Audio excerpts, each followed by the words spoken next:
Hello, I'm Dr. Anjali Bhatawdekar. I'm a pediatrician. Hello, I'm Dr. Manoj Bhatawdekar. I'm a psychiatrist.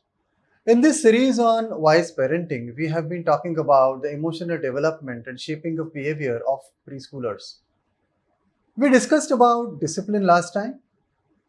Any behavior in a child that is desirable needs to be reinforced positively. To put it simply, any behavior that is desired needs to be rewarded. I'm reminded of a scientific experiment which was carried out on a rat. A hungry rat was placed in a cage. There was a special arrangement made in the cage. There was a lever which, if pressed, would deliver food to the rat.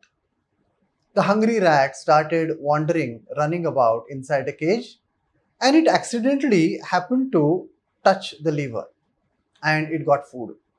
This happened multiple times, and the rat's brain learned to press the lever whenever it felt hungry. There was no need to run about, and this positive reinforcement shaped the rat's behavior. We are talking about human beings.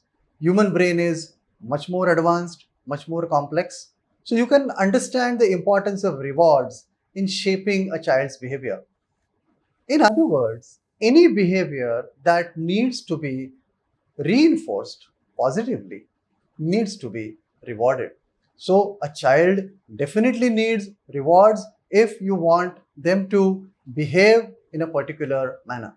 Whenever we think of rewards, the first thing that comes to our mind is a materialistic reward. Materialistic rewards may be helpful in the short run, but in the long run, they can have various disadvantages. The first thing is that materialistic rewards, which you have to buy with your money, their value does not last long. As the child grows older, he would like to have costlier and costlier rewards for simple behaviors. So the value of the reward goes down eventually. The other disadvantage, which we have seen many times, is initially the parents tell the children that if you behave in this manner, I will give you so and so. Or if you get good marks in the exams, you will get a cycle or something like that. Later on, the child starts demanding. The child says, what will you give me if I score so many marks in this exam? So it becomes a business arrangement.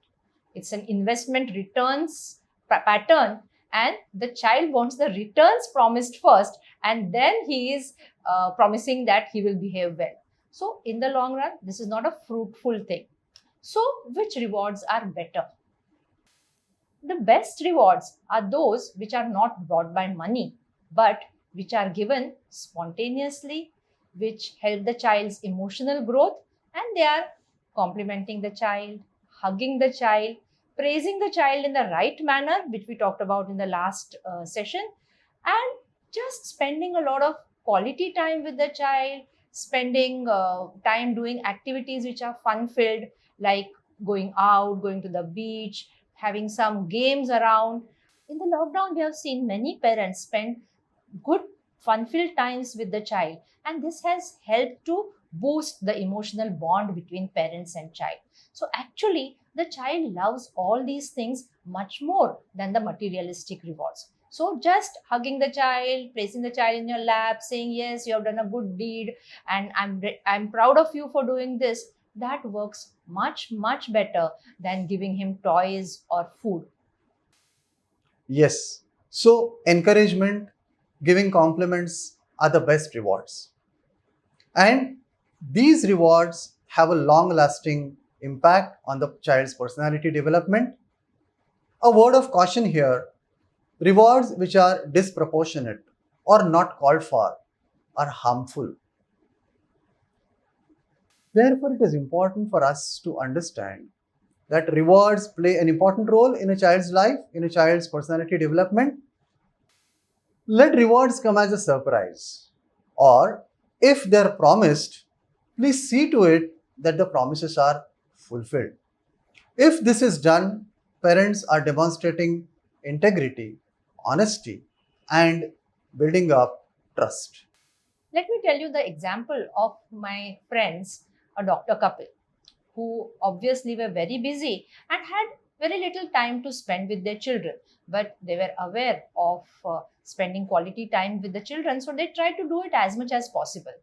Once during vacation, they asked their children, they have some time off. During this time, what would they like to do?